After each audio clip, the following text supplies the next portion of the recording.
What is the effect that the use of digital technologies has on our cognition? Review of articles.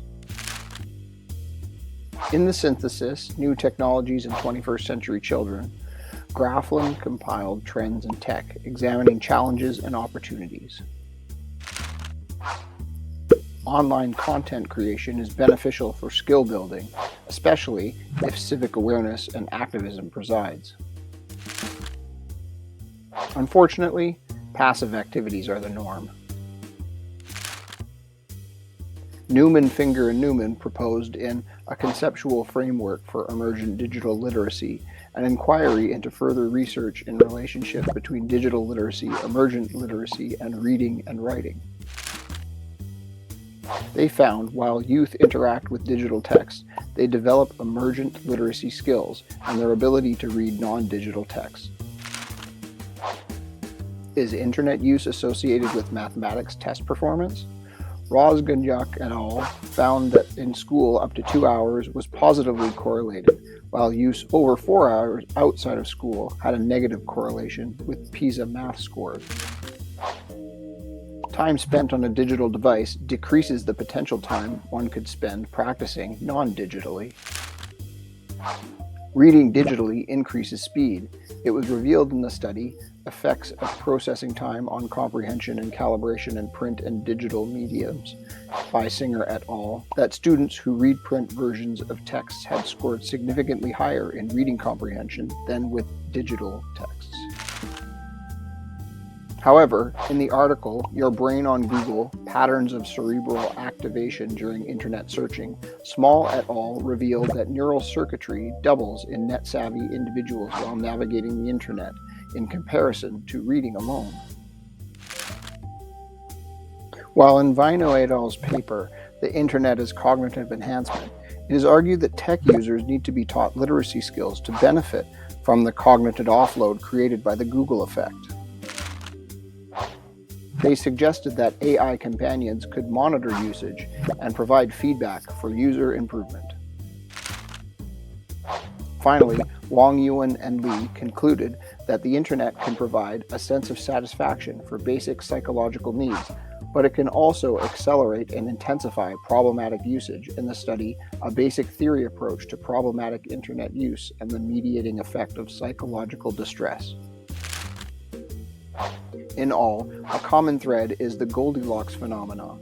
A small amount of digital tech is beneficial for productivity and creativity, while too much online activity can lead to misinformation, overload, decreased attention, and poor health.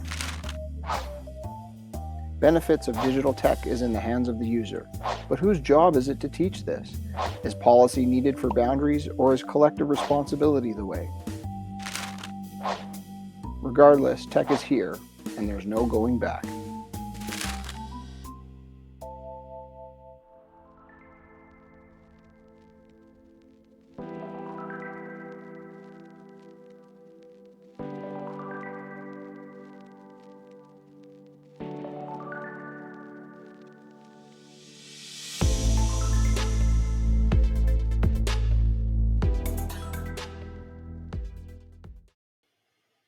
How is the web snaring our minds? There are three categories in which digital technologies are influencing our mental functions: cognition, the acquisition of knowledge and understanding; focus, the ability to stay on one task; resilience, mental fortitude or grit. With multiple aspects in each category, by starting with cognition, we can explore the umbrella ideas that spread across many points. The effect that technology has on cognition has implications for students, teachers, and parents alike. There is a cultural element in which a dichotomy between digital natives and digital immigrants exists. Technology is not going away at this point. There are many services that require digital access to fluency to navigate. This also bleeds into the social ramifications that technology has. The ubiquity of technology means that there is almost no time in which students are not making choices based on what their tech provides them. There is a measurable effect on numeracy skills as examined in the study Rozganjuk et al. Internet use in and outside of school in relation to low and high stakes mathematics test scores across 3 years. an increase in the use of the internet correlated with a decrease in math scores. When measured at home and at school, there was a sweet spot for usage, though, which provided an optimal range for achievement scores.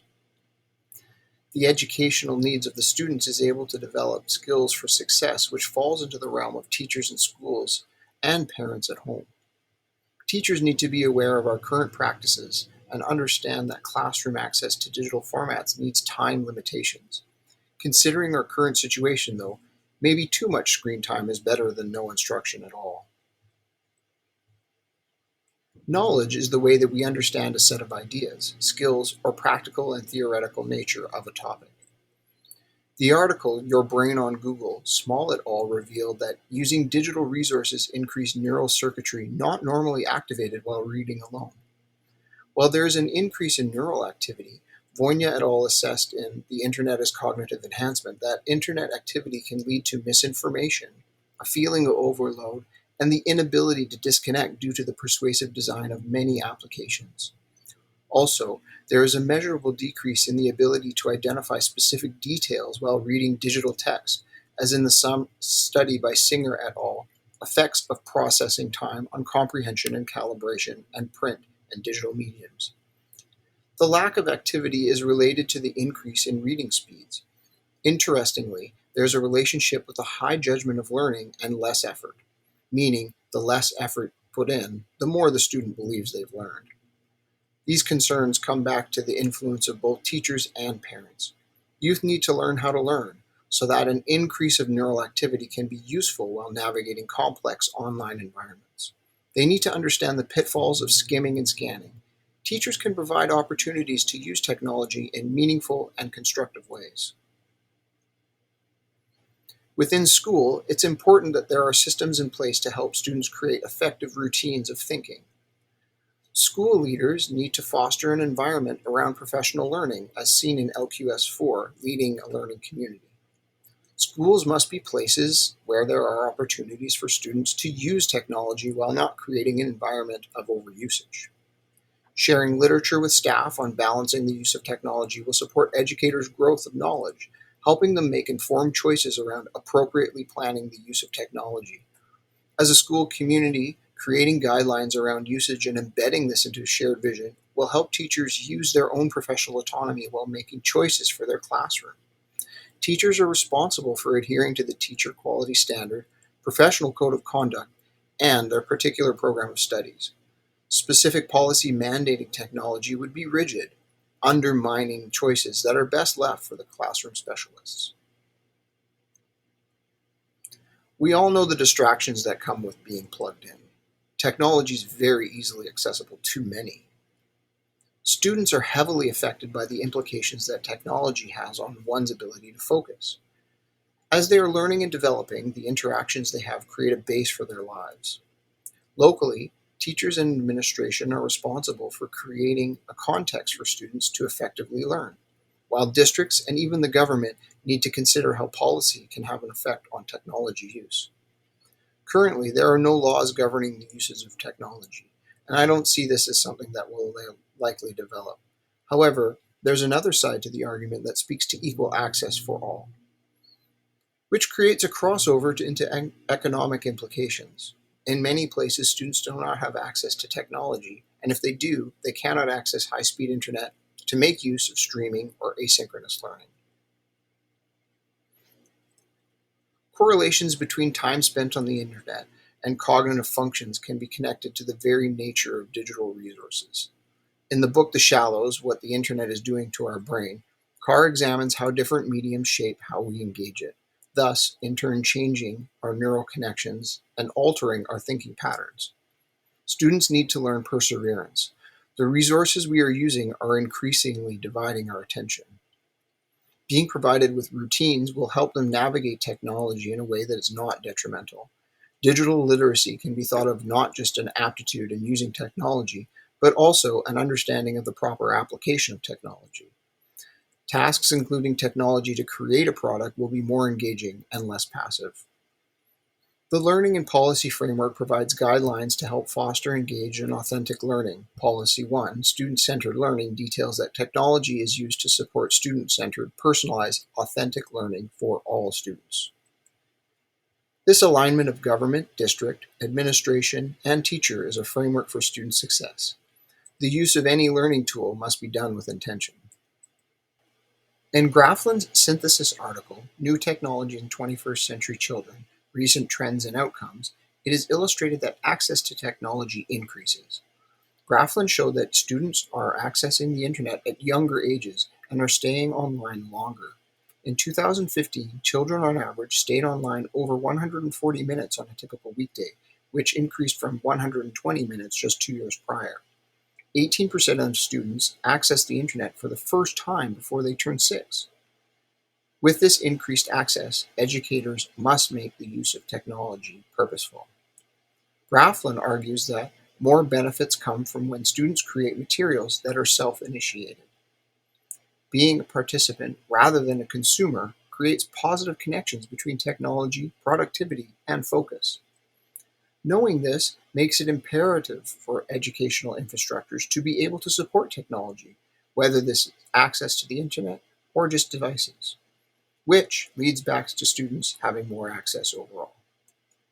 Policy 3, Professional Learning from the Learning and Policy Framework, identifies that professionals in the field of education are responsible for knowing technology in order to support student learning. The role of the school is to provide opportunities for experiences with technology.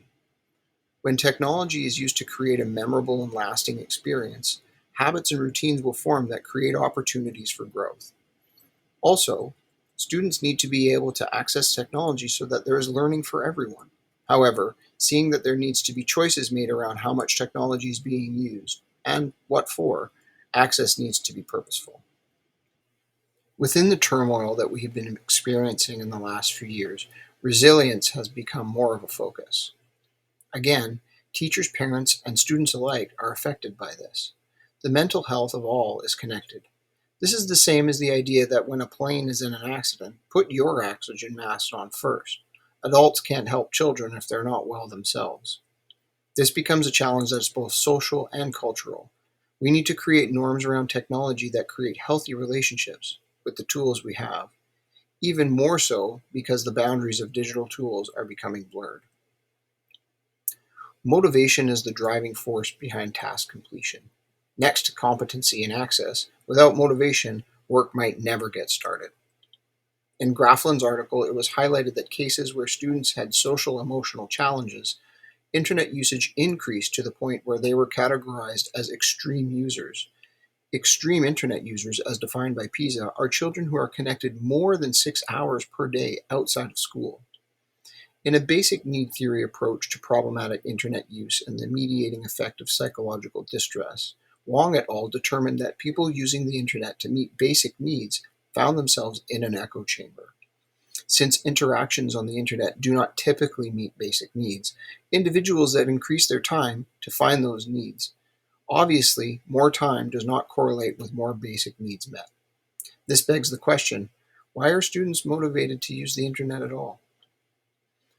In the Learning and Technology Policy Framework, Policy Direction 2, Research and Innovation charges school authorities with cultivating an environment informed by evidence for the innovative use of technology. Technology is fast changing, and innovation is synonymous with change. Therefore, students need to be comfortable with innovation. Priming students with the idea that one should use technology to understand how to deal with change alters that relationship. Also, it has been identified by Newman, Finger, and Newman in the study, a conceptual framework for emergent digital literacy, that skills in literacy relate to emerging digital literacy. With proper administration of where and how technology is used, students can hit appropriate learning benchmarks, giving them the capability of persisting on increasingly difficult and complex tasks. Finally, schools can promote the use of technology. With the onset of the pandemic, the internet became a viable way for students to connect to their learning. Although it's challenging for some, there are many benefits that came from online learning. Unfortunately, the challenges around learning online became politicized. At schools, educators can promote how to use the resources available to students outside of the school in effective ways.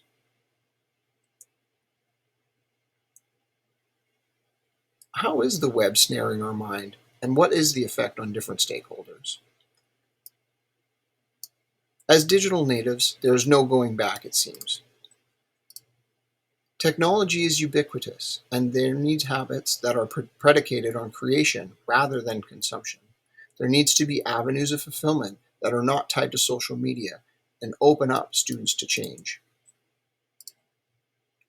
While raising digital natives, parents can create boundaries for tech usage, as well as opportunities for creating content. Adults should be models for healthy coping strategies other than social media. Educators need to be apt for change and foster creativity and perseverance. Teachers can purposefully integrate technology without overusing it. Also, be aware of limitations. Teachers can develop learning opportunities that are metacognitive in nature, so students create productive neural pathways. To support schools in fostering an understanding of the benefits and challenges for all, aligns practices with Leadership Quality Standard 2, 4, and 6, properly equipping schools, teaching teachers and students with supportive and relevant technology, supervising and evaluating teaching practices, and creating a learning environment in the school community. Senior administration can set goals that are flexible for a variety of contexts. Funds need to be allocated appropriately in order to provide opportunity for equal access. Provincially, curriculum on digital literacy needs to be implicit, as statements about specific technology will be short-sighted. A model for funding that integrates technology evergreening would help manage change. Ensuring proper infrastructure such as internet access in rural areas would keep students learning even when they're at home. Finally, a consideration of guidelines for minors could be considered at a federal level. Technology can provide us with great opportunities, and we need to consider how we can shape our relationship so that we are benefiting and not falling prey. So when I started this assignment, I decided I wanted to look for some applications that were about helping out focus. And when I went into these different websites, I found that although they were interesting, some of the problems that came up with them is that they weren't really providing an opportunity to learn how to use digital resources. Rather, they were more focused on a way that you can manage your workflow or increase focus by providing uh, sound or limiting your access to other applications.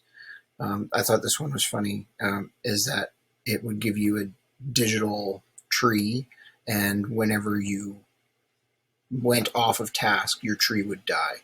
So it's not really actually teaching you how to use the internet as a resource or how to use digital technology to help you learn, but just more of a way to not be distracted. So what I wanted to go to was something that I used for my work was this application called Lucid Chart, and Lucid Chart's got a couple things. One's Lucid Press, that it creates these digital online um, publications. So what I thought was really good about this was that it actually was a product where I could actually sort out my thinking. So I used this application to first of all sort out first of all, generate all the different ideas that I had in the assignment. And I used color coding to focus them together. So blue is related to educational issues and all the readings that I had done. Pink were, as it shows here, these needs of students in the role. And these gray were about stakeholders and more about the context. Then I sorted out the information and ended up creating what we see here as a Venn diagram. And the Venn diagram is really useful because it shows about relationships between things. So by sorting and then analyzing this information, I could then make summaries about how I felt that these pieces of information fit together. So this application I thought was better than the other ones because it actually is helping you think about your process of thinking. So it's about creating an activity or creating a product rather than just passively being engaged in something. The other thing that's nice about a lot of this is that you can share these things. You could do a lot of this with paper, but this is giving you a nice option where you can actually share this document with someone you're working on it with, and you could do some collaborative learning without having to be in the same place. As we know, our cohort is fabulous for that too. So I really like this Lucid Chart. I think it's a great opportunity to use a digital resource to shape thinking.